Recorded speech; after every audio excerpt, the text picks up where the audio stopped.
Okay guys, here's the thing.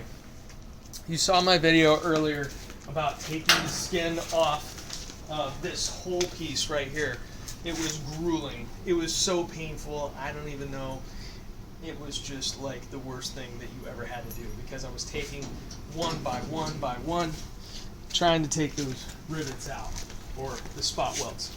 Okay, so here's what I did on this one. I got this handy dandy spot weld piece right here, this spot weld bit, and it cut the time down like drastically. I would say don't even do this if you don't have that, because it made it so less painful. It was ridiculous. So I took this this whole front fender.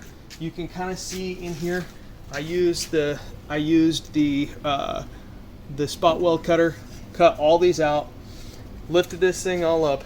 I had this little piece right here that was still attached.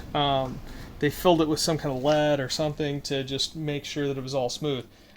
Cut it through with this handy dandy tool. Okay, it was still attached. I had to get, I had to do some of these spot welds right here. Plus, I had to get some spot welds right there in the front. Okay, so a couple of little things with that. Then, right down under here, had to get all of these spot welds.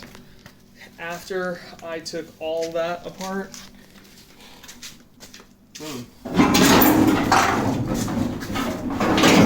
The big reveal, got this whole front fender right off.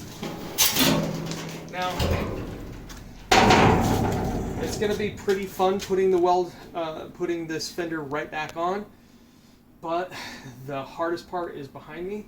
So I'm going to do a little bit of work on cleaning up all these spot welds, grinding those off, and getting everything ready for the new fender. So remember, definitely use a spot weld bit, so that way you cut the time down in like, it's like 1/10 of the time.